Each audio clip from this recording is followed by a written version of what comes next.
December 19th, 1944, 21:32 hours. Snow-covered ridgeline northeast of Noville, Belgium.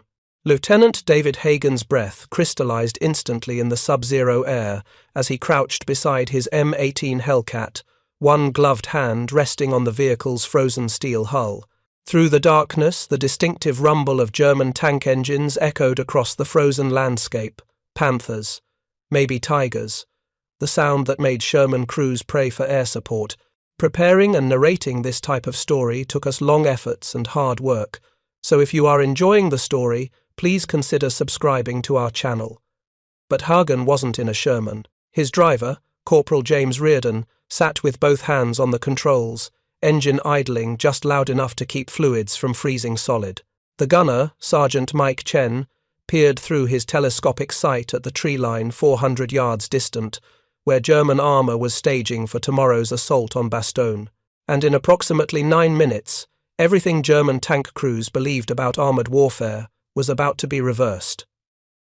Literally, the M18 Hellcat could accelerate to 30 miles per hour in 7 seconds going forward, but what terrified German tank commanders wasn't the advance, it was the retreat. Because this 18-ton American tank destroyer could reverse at 16 miles per hour, faster than most German tanks could move forward cross-country. And when you're trying to traverse a 60-ton turret to track a target that's already disappearing backward at highway speeds, those seconds become the difference between a kill and getting killed. The Battle of the Bulge was entering its 4th day, and across the frozen forests of Belgium, German tank crews were discovering a fundamental problem with their doctrine. They'd built the most powerful tanks in the world, thick armour, devastating guns, engineering masterpieces, but they'd built them to fight the last war, where tanks advanced, methodically, fired from static positions, and relied on protection to survive hits. The Americans had built something different. Not a tank, a hunter that moved like nothing German crews had ever encountered, and it hunted backward as effectively as it hunted forward. The concept of reversing at combat speeds violated everything the Wehrmacht knew about tank warfare. German doctrine emphasized forward momentum, advance, engage, overwhelm. Their tanks were designed for frontal assaults, with the thickest armor facing forward and powerful guns that could destroy enemy armor at extreme ranges. The Panther's 75mm gun could penetrate any American tank at 2,000 meters. Its frontal armor, sloped at 55 degrees, could deflect most Allied shells entirely. If you're enjoying this deep dive into the story, hit the subscribe button and let us know in the comments from where in the world you are watching from today. But combat effectiveness isn't just about what you can do.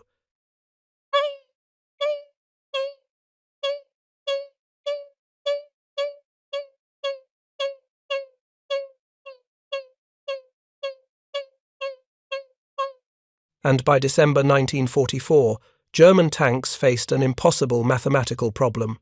Their turret traverse systems, powered by hydraulic motors linked to the main engine, required time. Lots of time. A Tiger's turret at standard engine revolutions needed a full 60 seconds to complete a 360-degree rotation. Even at maximum engine speed, it still required 19 seconds just to turn halfway around. 19 seconds sounds fast until you calculate what an M18 Hellcat travelling in reverse at 16 miles per hour can accomplish in that time. In 19 seconds, a reversing Hellcat covers over 450 feet, more than a football field, and that's in reverse, with the driver never taking his eyes off the terrain behind him, because American tank destroyer doctrine had trained crews to plan their escape routes before they ever fired a shot. The M18's genesis began in the desperate days of Com-2, 1941, when American military planners watched newsreels of French and British armour burning across Europe. German panzer divisions weren't just winning, they were demonstrating a new kind of warfare where speed and coordination mattered more than static defences. Army Chief of Staff George C. Marshall asked the question that would reshape American armour doctrine. If German tanks cross the Atlantic, what stops them? The honest answer in 1941 was nothing. America had perhaps 400 tanks total, most of them obsolete light tanks with guns that couldn't scratch modern German armour. The industrial capacity to build thousands of heavily armored tanks didn't exist yet. Ford's assembly lines built cars, not combat vehicles. So American planners changed the rules. Lieutenant Colonel Andrew Bruce, tasked with developing anti-tank doctrine, proposed something radical. Don't try to match German armor thickness. Don't build fortresses. Build something fast enough that the enemy never gets a clean shot. Mount a gun powerful enough to kill from ambush. And train crews to exploit one advantage German tankers didn't have: the ability to dictate the terms of every engagement. The tank destroyer force that emerged operated on 3 words: seek, strike, destroy. Not defend, not hold ground. Hunt enemy armor with the same mentality as a submarine hunting surface ships. Find them before they find you. Shoot from concealment, and disappear before they can return fire. Speed wasn't just an advantage, it was the entire concept. When Buick Motor Division's engineers in Flint, Michigan received the contract in January 1942, the specifications seemed contradictory to the point of impossibility. Mount a 76mm high-velocity gun capable of destroying German tanks, keep the vehicle under 20 tons, and achieve speeds exceeding 50 miles per hour. Not just forward, the transmission needed to provide combat-effective reverse capability that would let crews escape as fast as they attacked. The solution required abandoning every conventional assumption about tank design. The M18's armor measured just 12.7 millimeters on the hull front, half an inch, barely enough to stop heavy machine gun fire. A German 88mm shell wouldn't just penetrate, it would pass completely through both sides of the vehicle without slowing down. The crew compartment featured an open-top turret that left everyone exposed to artillery airbursts, small arms fire, and hand grenades. Every tanker who saw the early prototypes had the same reaction: you expect us to fight in that? But the engineering was brilliant in its simplicity. Where Sherman tanks used massive cast hulls requiring weeks of production time, the M18 used welded rolled steel plates that any competent shipyard could fabricate. The Wright R975 radial engine, already in mass production for training aircraft, produced 400 horsepower in a package that weighed half what a tank engine did. And the Torquematic automatic transmission, the real innovation that made everything possible, eliminated the need for complex gear shifting under combat stress. 3 forward speeds. 1 reverse. But that single reverse gear, combined with the lightweight chassis and powerful engine, created something unprecedented: a tracked combat vehicle that could retreat at speeds most German tanks couldn't achieve going forward over rough terrain. The first production M18 Hellcats reached Europe in March 1944. Initial combat in Italy with the 894th Tank Destroyer Battalion revealed the vehicle's potential and its limitations. The speed impressed everyone. The thin armor terrified crew members, and the 76mm gun, while powerful, couldn't penetrate Panther or Tiger frontal armor with standard ammunition at combat ranges. But speed changed the tactical equation entirely. While a Sherman had to maneuver to get side shots on German heavy tanks, exposing itself to return fire for minutes at a time, a Hellcat could sprint to a flanking position in seconds. And when German guns traversed to engage, the Hellcat was already reversing at speeds that made accurate fire nearly impossible. The mathematics were brutal and simple. A Panther tank's maximum speed was 34 miles per hour on roads, 15 miles per hour cross-country. The M18 could sustain 55 miles per hour on roads, 26 miles per hour cross-country, and 16 miles per hour in reverse. In the time a German crew needed to identify a threat, rotate their turret, acquire the target, and fire, a Hellcat could already be 400 yards away and still moving. German tank crews training in 1944 emphasized methodical engagement. Identify target, calculate range, acquire precise aim point, fire for effect. Every step required time because ammunition was precious and every shot needed to count. German factories by late 1944 struggled to produce 90 Panthers monthly. Each tank lost was essentially irreplaceable. So, crews drilled extensively on making that first shot a kill. The Hellcat shattered that entire training regimen. American tank destroyer doctrine, refined at Camp Hood, Texas, taught the opposite philosophy. Speed is life. Never remain stationary for more than 30 seconds after firing. The motto, shoot and scoot, wasn't just catchy. It was survival mathematics encoded in 3 words. Camp Hood's training facility, established on over 158,000 acres, could train 100,000 soldiers simultaneously. The Revolutionary Battle Conditioning course became the first U.S. Army training to employ live fire overhead, while trainees maneuvered under realistic combat conditions. Hellcat crews practiced high-speed firing, rapid displacement, and most critically, coordinated reverse maneuvers until backing up at combat. Speeds became as natural as breathing. Drivers learned to navigate terrain in reverse using mirrors and the assistant driver's guidance, maintaining speeds that would flip less stable vehicles. Gunners practiced engaging targets while the vehicle moved backward, compensating for the unusual angles and motion.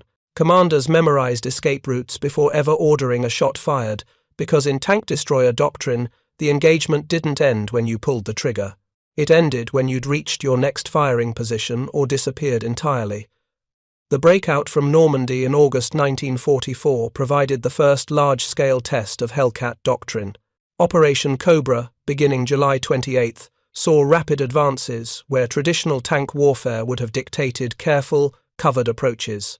Instead, M18 crews executed what became known as rapid flanking attacks.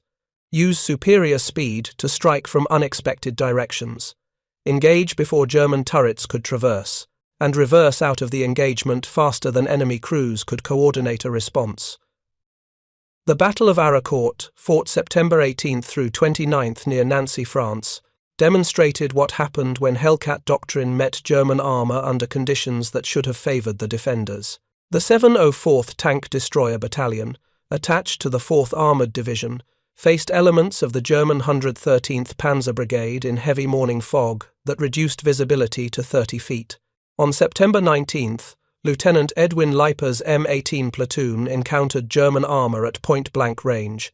Visibility was so poor that Leiper saw the muzzle of a German tank gun emerging from the fog just 30 feet away before identifying the entire vehicle. Standard doctrine said retreat, get distance, call for support. But Hellcat doctrine said something different. If you can see him, he can see you. So shoot first and sort it out while you're already reversing. In the first 5 minutes of engagement, Leiper's 4 M18s destroyed 5 German tanks while losing just 1 Hellcat. The action continued with 10 additional enemy tanks destroyed for 2 more M18 losses. What made the engagement remarkable wasn't just the kill ratio. It was how the Hellcats fought. Fire, reverse immediately, reposition, while German crews were still traversing turrets to where the Hellcat had been. Appear at a new angle, fire again, reverse again. German after-action reports from Aracourt described encountering highly mobile anti-tank weapons appearing from multiple directions simultaneously. They didn't realize they were fighting 36 vehicles that kept repositioning to create the illusion of a much larger force.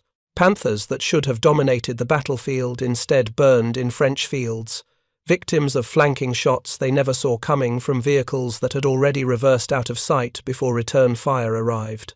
By the time the fighting ended on September 29th, the final accounting was staggering. 39 German tanks destroyed for 7 M18s lost, a 5.6-to-1 kill ratio that validated everything about tank destroyer doctrine. But more importantly, it established a psychological reality that would haunt German tank crews for the rest of the war. The Americans had built something that could kill you and be gone before you could even identify where the shot came from. The Battle of the Bulge, in December 1944, became the M18 Hellcat's most legendary proving ground, where the ability to reverse at combat speeds proved more valuable than any amount of armor plating. When German forces launched their desperate offensive through the Ardennes on December 16th, they achieved complete tactical surprise. American units were scattered, supply lines disrupted, and critical road junctions like Bastogne suddenly became the difference between German breakthrough and Allied containment. The 705th Tank Destroyer Battalion, commanded by Lieutenant Colonel Clifford Templeton, and described by military observers as among the finest tank destroyer units yet trained, received orders on the evening of December 18th to move south immediately. Destination: Bastogne. Mission: provide anti-tank support to the 101st Airborne Division, which had no organic armour of its own. The battalion's M18S made the 60-mile journey in conditions that would have immobilised heavier vehicles, snow-covered roads, sub-zero temperatures, and the constant threat of German ambush, but Hellcats could cross temporary bridges that wouldn't support Sherman weight, could maintain speed on ice-slicked roads where heavier tanks slowed to a crawl, and could ford water obstacles that would swamp vehicles with lower ground clearance. By late evening on December 19th, the 705th had arrived in Bastogne.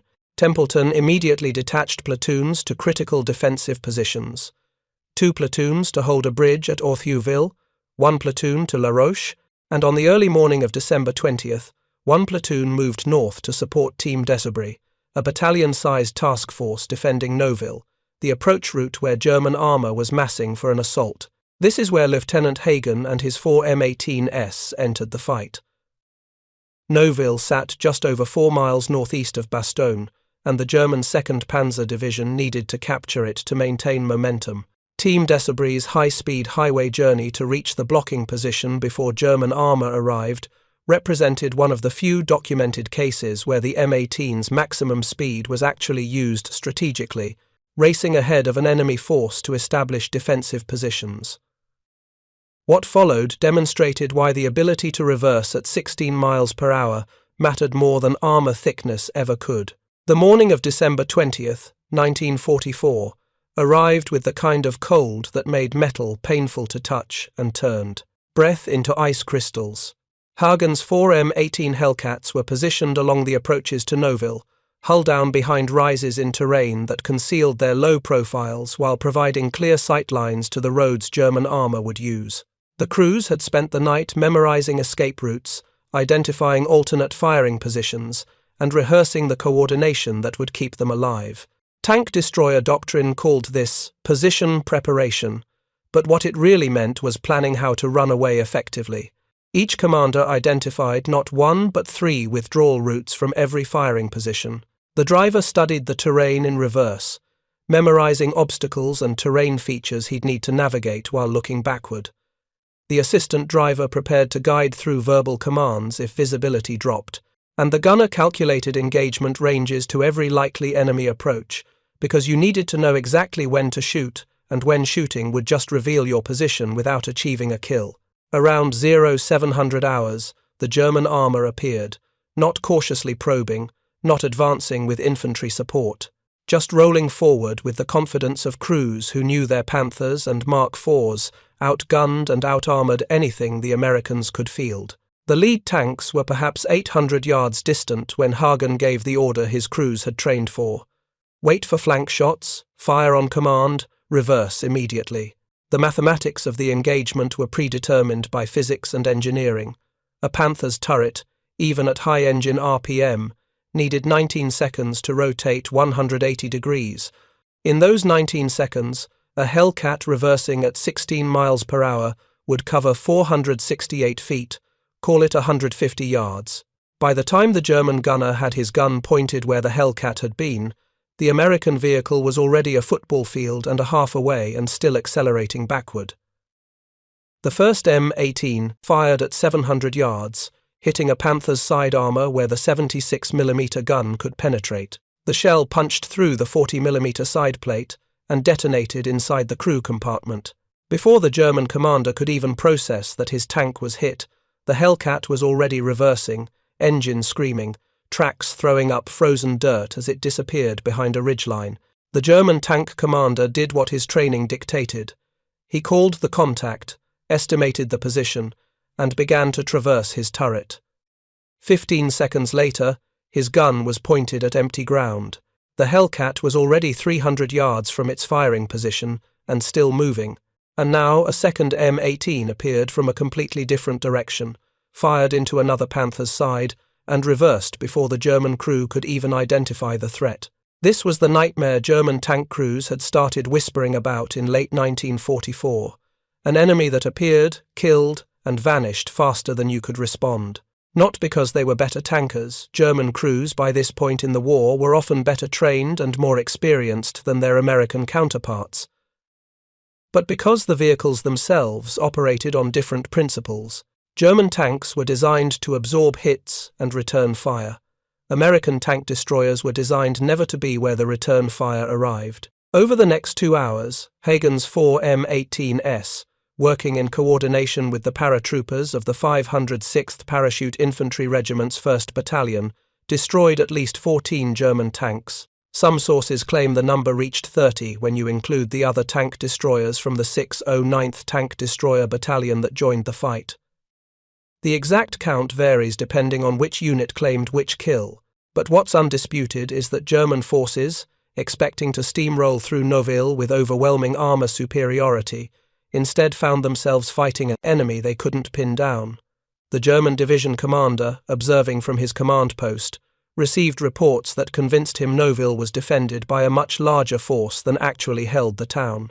Multiple anti-tank guns engaging from different positions simultaneously. Tanks destroyed from multiple directions in rapid succession. The kind of firepower that suggested at least a company of tank destroyers, not a handful of M18s using speed and coordination to create an illusion of numbers. This deception wasn't accidental. It was baked into tank destroyer doctrine from the beginning. When General Bruce designed the training program at Camp Hood, he emphasized that 3 or 4 Hellcats operating in coordinated but independent attacks could create overlapping fields of fire while maintaining constant movement.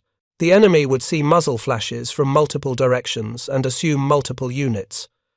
By the time they redirected fire, the Hellcats would have repositioned again. The key to making this work was the reverse capability. Forward movement required exposing your vehicle as you relocated. Reversing let you disappear behind the same terrain feature you'd used for concealment, backing into cover rather than exposing your flanks while turning around.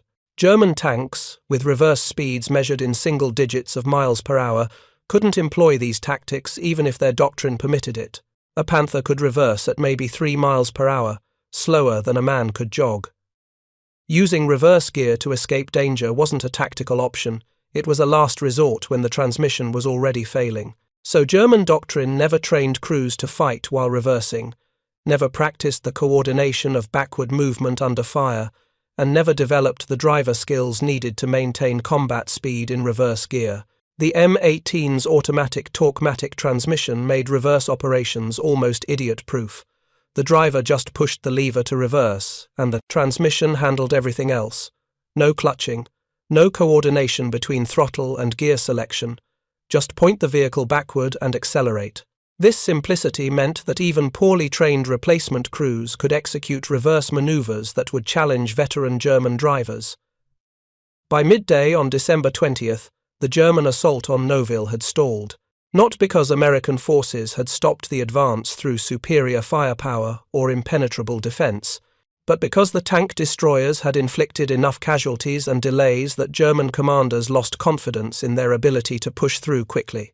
In mobile warfare, especially in an offensive operation on a timeline, delays are defeats. The German offensive needed to maintain momentum or it would fail. Nouville cost them both tanks and time they couldn't afford to lose. The 705th Tank Destroyer Battalion remained at Bastogne throughout the siege, providing the only significant armoured capability the 101st Airborne possessed. On December 21st, the total armoured reserve available to the surrounded American forces, other than the 705th's M18s, amounted to about 40 operable medium tanks. Everything else had been destroyed, damaged, or was stuck outside the German encirclement. The battalion's M18s were distributed across the defensive perimeter based on where German armour was most likely to attack. The flexibility of having 30-plus tank destroyers that could relocate to threatened sectors in minutes rather than hours gave American commanders options that static defensive weapons couldn't provide. If German armour threatened from the north, M18s could race to that sector. If the attack shifted east, the same vehicles could reposition before the threat materialized into actual assault. Christmas Day 1944 became the crucible that tested whether speed could truly substitute for armor. The German 15th Panzer Grenadier Division launched a Major assault with 18 Panzer IV tanks trying to break through American positions held by the 327th Glider Infantry Regiment. The initial attack achieved a penetration, with German tanks breaking through the infantry's defensive line and advancing toward Bastogne's center. Standard doctrine would have said, contain the breakthrough, call for reinforcements, establish a defensive line behind the penetration. Tank destroyer doctrine said something different. Attack the flanks of the penetration immediately, before the enemy can exploit it. Speed isn't just for running away, it's for getting to the crisis point before the crisis becomes a catastrophe. Lieutenant Colonel Cassidy, commanding the 502nd Parachute Infantry's 1st Battalion, called for tank destroyer support. 4 M18s from the 705th B Company raced to the threatened sector, arriving while German Panzers were still advancing through what they thought was a broken American line. The Hellcats didn't try to stop the German tanks frontally. They flanked them. The German column, advancing in line formation optimized for punching through infantry defenses, suddenly took fire from both sides simultaneously. M18s, firing from the east, then reversing behind buildings. More Hellcats firing from the west, backing up behind terrain features before German gunners could traverse to engage. And then, while German tank commanders were trying to coordinate a response to threats on their flanks, American infantry hit them with bazooka fire from the front. The mathematics that made German heavy tanks nearly invincible in frontal combat became a liability when threats appeared from multiple directions faster than turrets could traverse. A Tiger crew that spent 19 seconds rotating their gun to face a threat on the left flank was exposed to threats on the right for those same 19 seconds. And if the threat on the left reversed out of sight before the turret and completed its rotation, those 19 seconds were completely wasted while the Tiger sat stationary, vulnerable to the next flanking shot. By the end of Christmas Day, 27 German tanks were burning in the snow around Bastogne. The 705th had lost 6 M18s, giving them a kill ratio of 4.5 to 1 even under the most desperate conditions of the entire siege. Some of those losses came from German tanks that got lucky shots. Some came from anti-tank guns hidden in defensive positions. But notably, very few came from German tanks that successfully tracked and engaged Hellcats in mobile combat. The after-action reports from German commanders reveal their frustration. One division commander described American tank destroyers as appearing and disappearing like ghosts, impossible to engage effectively with conventional tank tactics. Another report noted that German crews were reluctant to advance without extensive infantry reconnaissance because the Americans employ anti-tank weapons of unusual mobility that appear in unexpected positions. What German commanders were describing, without quite understanding it, was the psychological effect of fighting an enemy who could always choose whether to engage or disengage. German tanks were committed once they entered combat. Their slow reverse speeds meant retreating under fire was nearly suicidal. So German doctrine emphasized holding ground, maintaining formation, and relying on superior armor and firepower to win sustained engagements. Hellcat doctrine assumed the opposite: never commit to sustained engagement. Shoot and immediately disengage, reappear somewhere else before the enemy has processed what happened. Make them fight your way, on your terms, at ranges and angles where their advantages are neutralized. The speed that let M18s reverse at 16 miles per hour was the foundation that made this entire philosophy possible. If you find this story engaging, please take a moment to subscribe and enable notifications.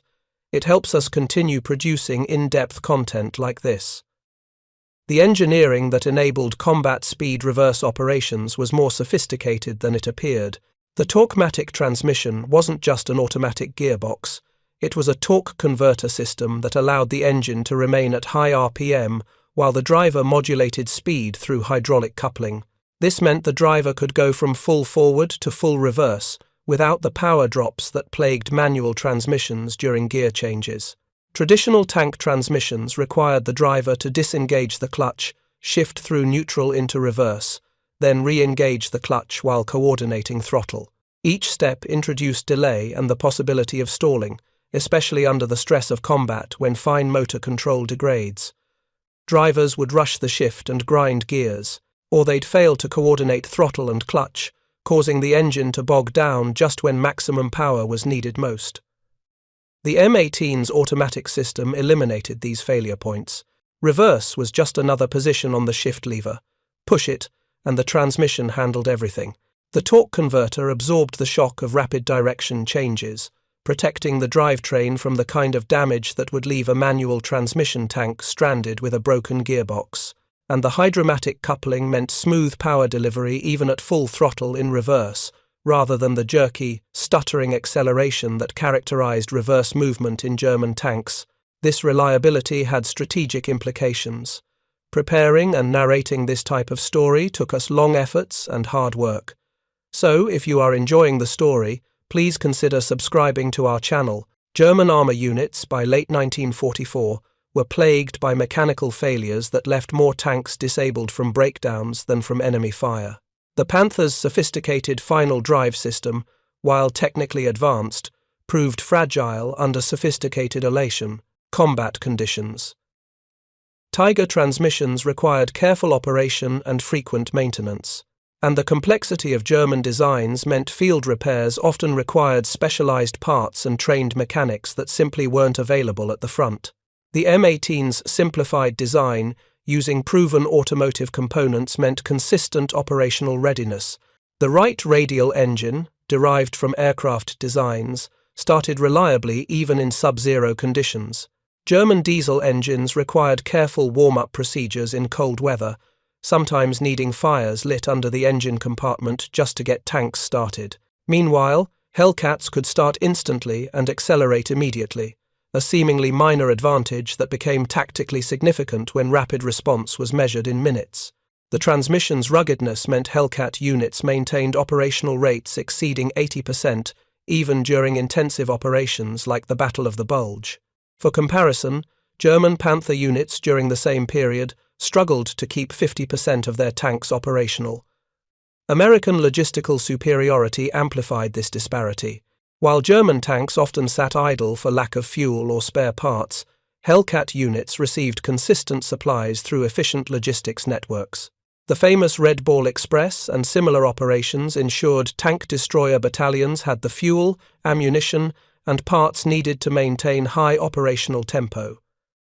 Standardized components meant easy field maintenance.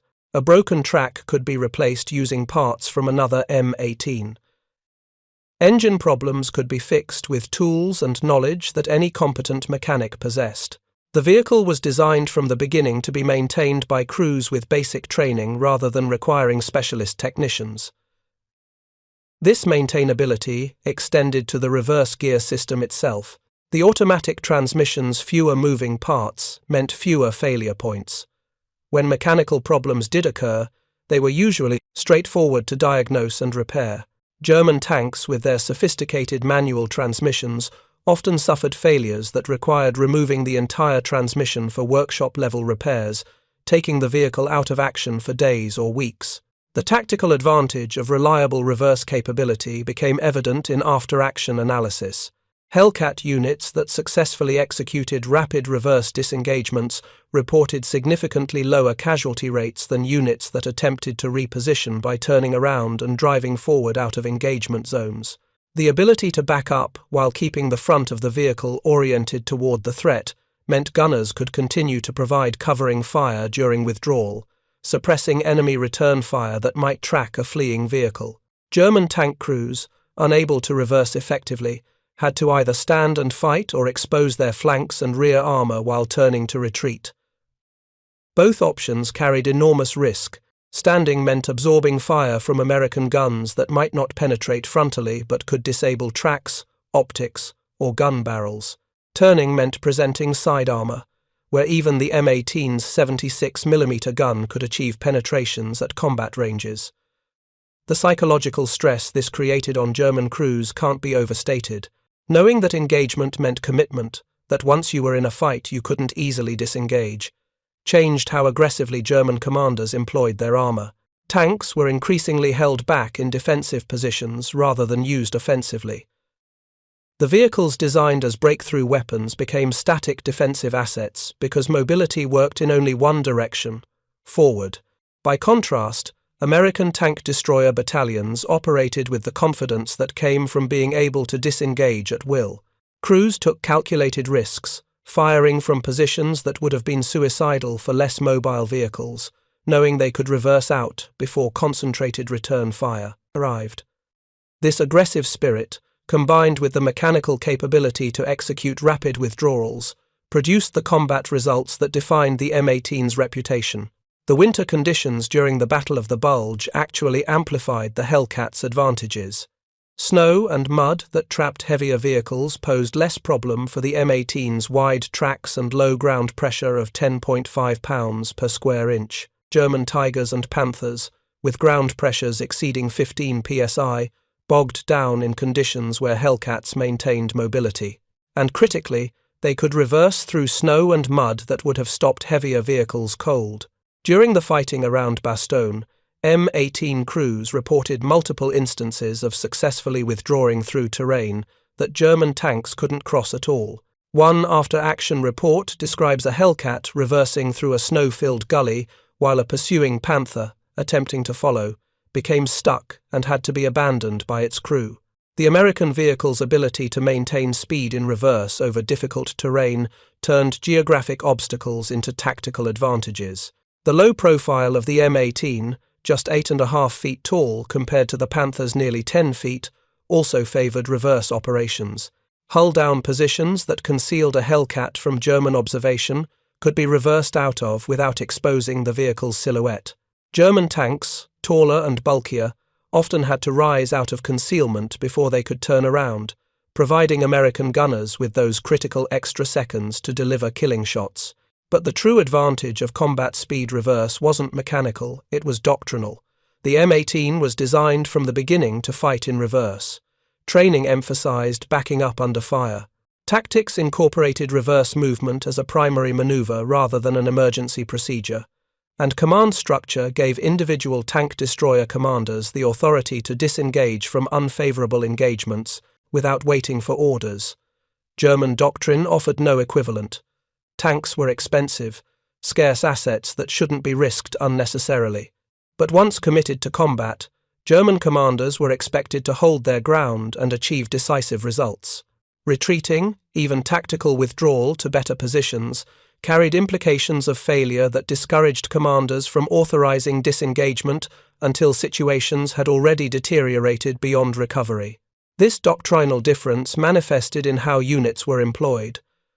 Hellcat battalions operated with the freedom to probe enemy positions, take shots of opportunity, and withdraw if the situation looked unfavorable. German armor, concentrated in battalion and brigade formations, moved ponderously and committed fully when engaged. The flexibility this gave American forces meant they could accept engagements on favorable terms while refusing battle on unfavorable terms. The Battle of the Bulge's final phase demonstrated these principles at strategic scale. As German forces lost momentum and American reinforcements arrived, the offensive that was supposed to split Allied forces instead became a massive trap. German armor units, low on fuel and unable to achieve breakthrough, found themselves exposed in positions where their inability to disengage effectively proved fatal. M18 units, racing through collapsing German lines at speeds approaching 60 miles per hour on cleared roads, appeared deep behind German positions before commanders knew the front had been penetrated. And critically, when these Hellcats encountered unexpected resistance or superior forces, they could reverse out of danger zones faster than German tanks could pursue. Speed worked both directions, turning what might have been catastrophic ambushes into minor delays. The 705th Tank Destroyer Battalion's total accounting for the Bastogne operation tells the story in numbers. Approximately 40 German tanks destroyed, 6 MPH lost, nearly. 7-to-1 kill ratio achieved during defensive operations under siege conditions, the most disadvantageous circumstances possible for mobile tank destroyer doctrine. If speed and reverse capability could produce those results when surrounded and outnumbered, the concept's validity was beyond question. Other M18 battalions achieved similar or better results under different conditions. The 603rd Tank Destroyer Battalion, operating with Patton's Third Army across multiple campaigns, eventually claimed upwards of 90 enemy armoured vehicles destroyed. The 704th, the unit that fought at Aracourt, recorded similar numbers.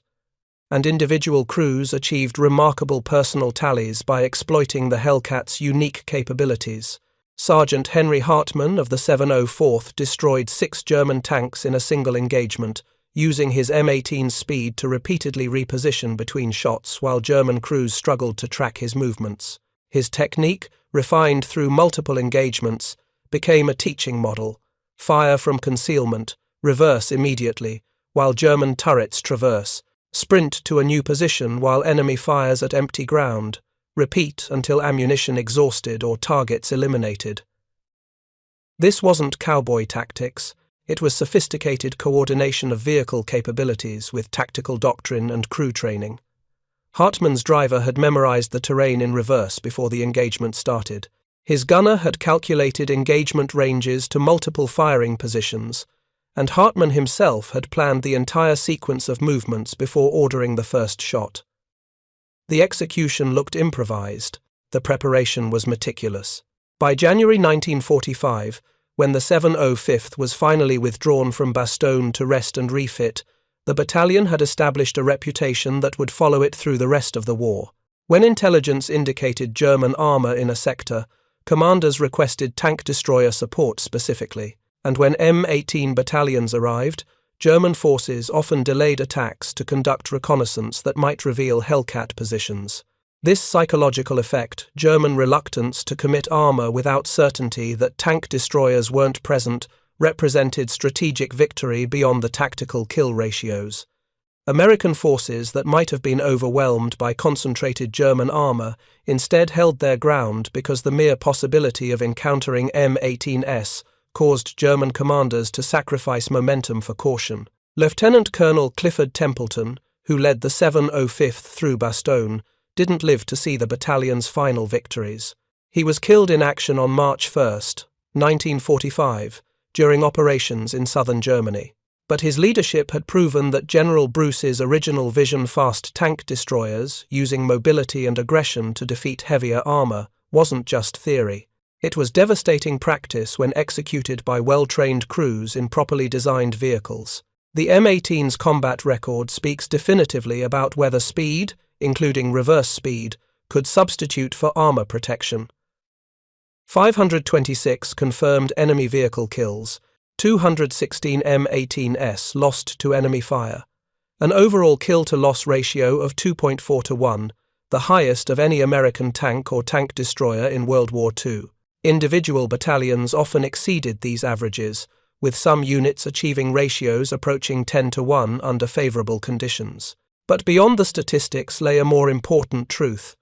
American tank destroyer doctrine had created something German armour couldn't counter. With existing equipment and tactics, the ability to engage and disengage at will, to reverse at highway speeds, to appear and disappear faster than turrets could traverse, these advantages couldn't be negated by thicker armour or bigger guns. German engineering had optimized for the wrong variables. The German response to the M18 Hellcat threat revealed how completely American tank destroyer doctrine had disrupted Wehrmacht tactical thinking. By early 1945, captured German tactical manuals included specific sections on countering highly mobile American anti-tank vehicles. The recommendations were telling in what they revealed about German desperation. One directive suggested immediate smoke deployment when M18s were identified, essentially blinding German forces in hopes the threat would pass before the smoke cleared. Another recommended welding additional track links to Panther side armour for extra protection modifications that added weight, reduced already limited mobility, and proved ineffective against 76mm rounds at combat ranges. A third proposed creating deliberate ambushes with hidden anti-tank guns positioned where Hellcats might retreat. None of these countermeasures worked consistently. Smoke obscured German gunners as much as it concealed American tank destroyers.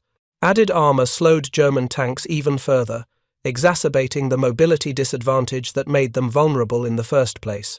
and attempting to predict where a Hellcat would reverse to required guessing which of multiple possible withdrawal routes the crew would select. A guessing game. German forces consistently lost.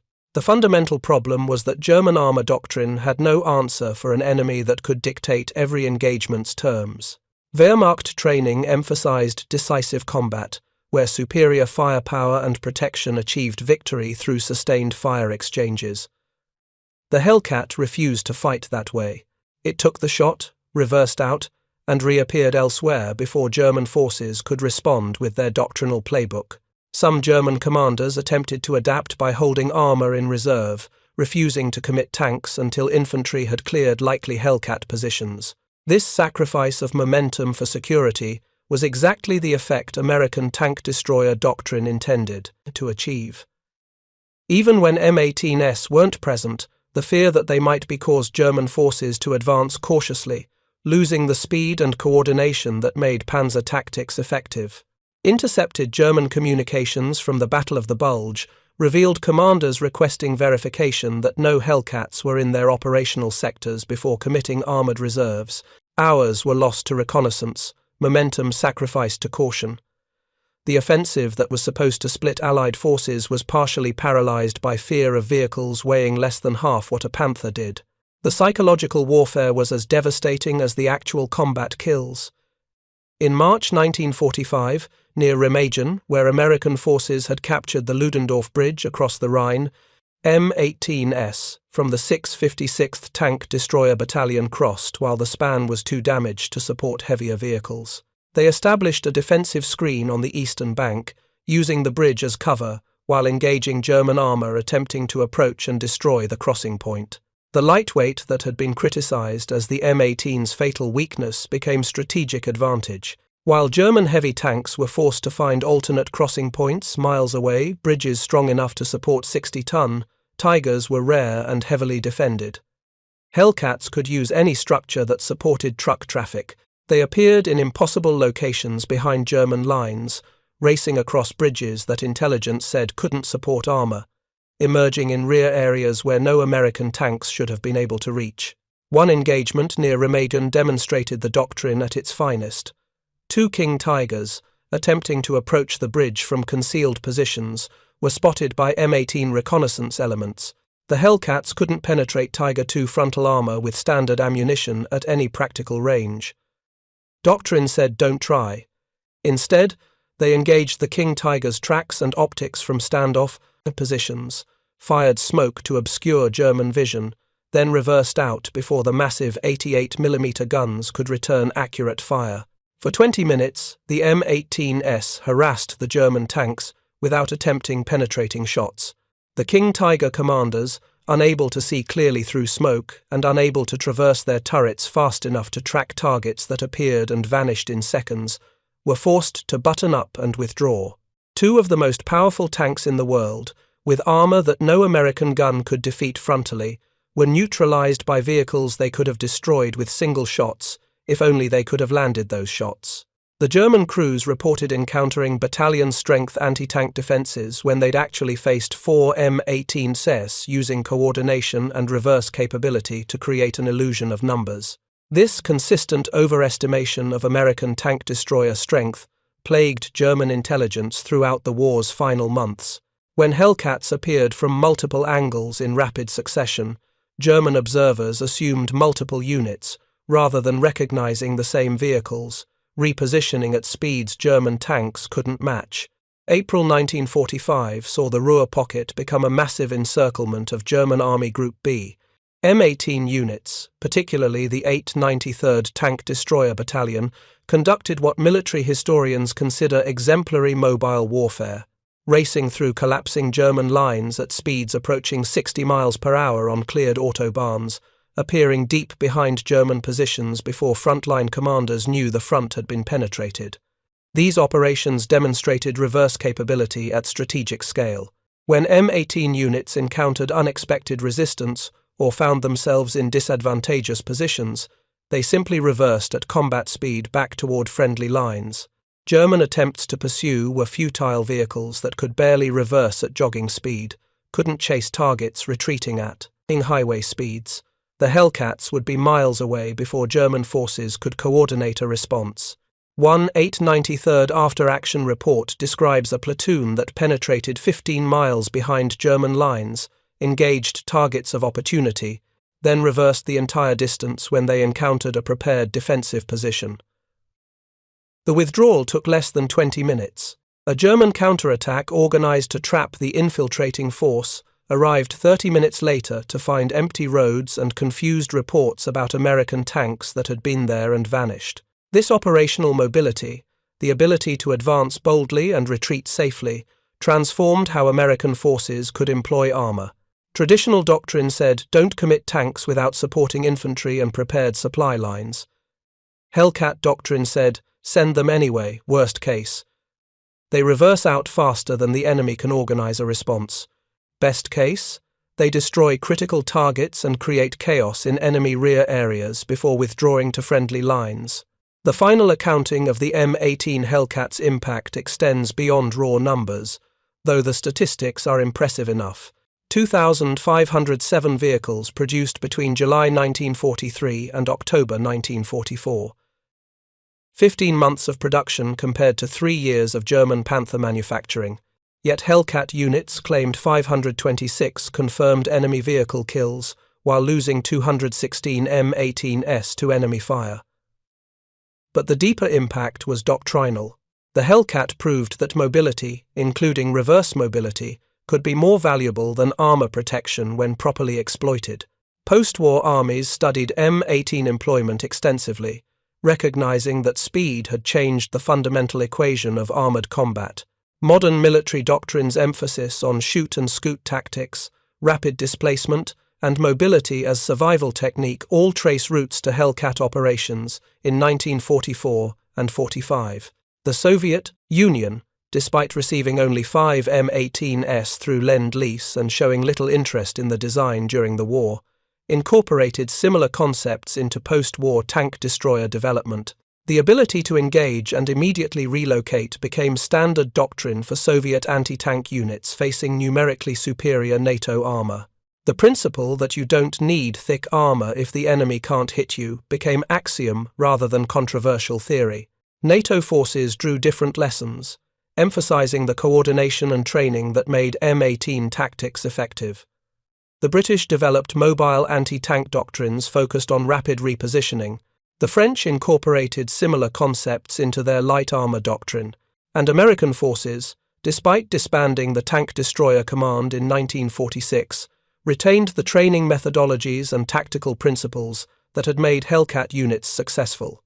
The M18's influence on modern combat vehicle design is evident in systems that prioritize mobility over protection. The Swedish IKFA 91 light tank, introduced in 1975, carried a 90mm gun on a chassis that could achieve 43 miles per hour with excellent reverse capability. Designed to ambush Soviet armor in Scandinavian forests, it embodied M18 principles adapted for Cold War conditions. The Italian Bone Centauro, a wheeled tank destroyer entering service in 1991, mounted a 100 to 5mm gun on an 8-wheeled chassis capable of 62 miles per hour. Explicitly designed for hit-and-run tactics in defensive operations, the Centauro's doctrine manual could have been written by graduates of Camp Hood's tank destroyer training program. Fast reverse capability was a design requirement from the beginning. Even the American Stryker mobile gun system, fielding in the 2000s, operates using reconnaissance and rapid engagement doctrine recognizable to any Hellcat veteran.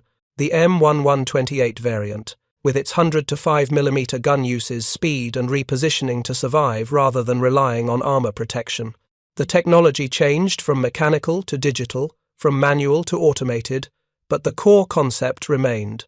Mobility beats armor when you control the engagement's terms. Ukrainian forces using Javelin and NLAW missiles against Russian armor in 2022 employed textbook shoot-and-scoot tactics that General Bruce would have recognized instantly. Fire from concealed positions, immediately displace before Russian artillery or drones could target the launch site, reappear at a new position for the next engagement. The weapons changed from tank destroyers to guided missiles, but the mathematics of rapid engagement and withdrawal remained unchanged. The technology evolved, but the principle proved timeless. If you can shoot first and be gone before return fire arrives, you control the battlefield regardless of what the enemy fields against you. The M18 Hellcat, dismissed by some military historians as poorly balanced or ill-conceived, demonstrated that balance depends entirely on how you intend to fight. A handful of M18 Hellcats survive today in museums, their open turrets and sloped hulls looking fragile and almost quaint next to modern armored vehicles. At the United States Army Armor and Cavalry Collection at Fort Moore, Georgia, a restored Hellcat sits on display with a placard describing its combat record. The numbers tell a story that transcends World War II. 526 kills, 216 losses, kill ratio of 2.4 to 1, fastest tracked vehicle of the war. But statistics don't capture what made the M18 revolutionary. Walk around that museum piece and imagine being inside during combat. The open top that left you exposed to everything from rain to artillery fragments. The armor so thin that 88mm shells would pass through both sides without slowing. The knowledge that if you got hit, your only protection was not being where the shell arrived. Then imagine having the power to reverse at 16 miles per hour, faster than a Panther could advance cross-country. Fast enough to cover a football field and a half in the 19 seconds it took a Tiger to rotate its turret 180 degrees. Fast enough that shoot and scoot wasn't desperate improvisation, but calculated doctrine. That reversal capability, more than the gun or the speed going forward or any other specification, defined what the Hellcat represented.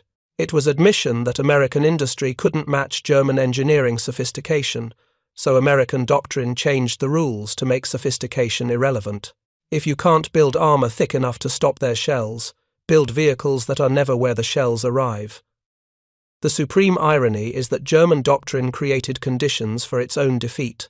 By building increasingly heavy tanks, Panthers at 45 tons, Tiger Is at 57 tons, King Tigers at nearly 70 tons, Germany created slow, road-bound targets perfect for Hellcat tactics. Every ton added to German tanks made them more vulnerable to American tank destroyers that could appear at their flanks, fire into vulnerable side armor, and reverse out of sight before turrets could traverse. If Germany had continued developing lighter, more mobile tanks, the Hellcat's advantages would have been minimized. But the obsession with invulnerable supertanks created vehicles that couldn't respond to high-speed warfare. In building fortresses, Germany became vulnerable to enemies who fought like cavalry, racing cars with guns that struck and vanished before retaliation was possible. For German tank crews in late 1944 and early 45, the M18 Hellcat represented something more terrifying than superior firepower or impenetrable armor. It represented an enemy that could always choose whether to fight or flee. That appeared without warning, killed with precision, and disappeared before you could respond. That reversed away at speeds your tank couldn't achieve going forward on a highway. The sound of that 9-cylinder radial engine at full throttle became the sound German tankers learned to fear, not because it was louder than their own engines or more powerful, but because by the time you heard it, identified the direction, and traversed your turret to engage, the Hellcat was already reversing, already 400 yards away, already lining up its next shot from a position you hadn't even considered. 19 seconds. That's how long a Tiger needed to rotate its turret 180 degrees at maximum engine RPM. 19 seconds that felt like an eternity when you knew an M18 somewhere in those 19 seconds had covered 450 feet in reverse and was probably already firing from a new position. 19 seconds that represented the gap between old warfare and new, between static tactics and mobile doctrine, between perfect engineering and pragmatic effectiveness. The M18 Hellcat proved that victory doesn't require the best equipment. It requires the right equipment properly employed by well-trained crews following doctrine designed around the equipment's actual capabilities rather than idealized specifications. German crews in their magnificent Panthers and Tigers, technological marvels representing the peak of 1940s engineering, were defeated by American crews in vehicles that seemed impossibly vulnerable. The lesson resonates across military history. Sometimes the best armor is not being where the enemy shoots you. Sometimes the most powerful gun is the one that fires from where the enemy doesn't expect. Sometimes the greatest victory comes not from building the strongest tank, but from building the right tank for the war you're actually fighting. Tank destroyers that started reversing at 55 miles per hour. Well, technically 16 miles per hour in reverse gear. But the psychological impact was measured in the German inability to counter tactics they'd never trained for. They ambushed Tigers before Tiger crews could even complete turret traverse. They appeared from impossible angles, fired into vulnerable side armor, and reversed into concealment while German gunners were still identifying targets. The mathematics of combat had shifted from armor, thickness, and gun caliber to time and distance. The M18 operated in a different geometry where speed in both directions mattered more than protection, where choosing your engagements mattered more than winning every engagement, where survival came from not being present when return fire arrived, rather than absorbing that fire with thick steel. In those critical seconds, the 19 it took a Tiger to traverse, the 26 it took a Panther at high RPM, the 30 it took the M18 to displace after firing lay the difference between doctrines. German doctrine assumed you'd be there to receive return fire and relied on armor to protect you.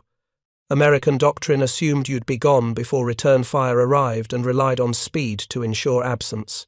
The M18 Hellcat, under-armored, outgunned in frontal engagements by German tanks, dismissed by some historians as poorly designed, achieved what German supertanks could not: battlefield dominance through speed, training, and revolutionary employment.